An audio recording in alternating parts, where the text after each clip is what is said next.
Buenas, Titurri. ¿Qué tal? ¿Estás siguiendo el curso de Unimoc?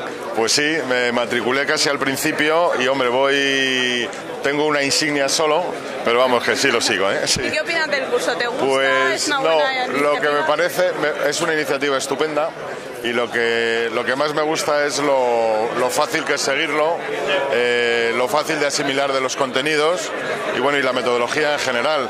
Es la interfase en el ordenador es muy amigable.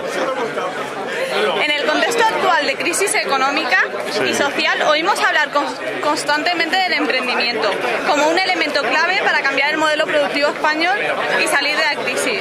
Entonces, ¿cómo está abordando este tema Santander Universidades?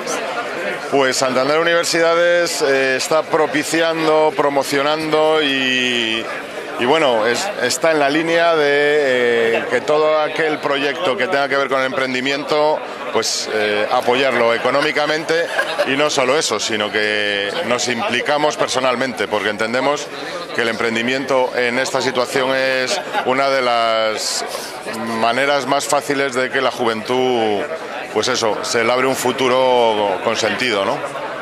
Con sentido, no con sentido. ¿Y cómo ves el futuro de los MOOCs de aquí a unos años? Bueno, es una pregunta difícil de responder, pero vamos, pienso que va a tener muchísimo más peso del que tiene ahora, si bien yo creo que igual nuestros hijos, bueno, quiero decir, no va a ser un estándar de la formación ni va a sustituir la actual sistema universitario, sino que será algo complementario, efectivamente.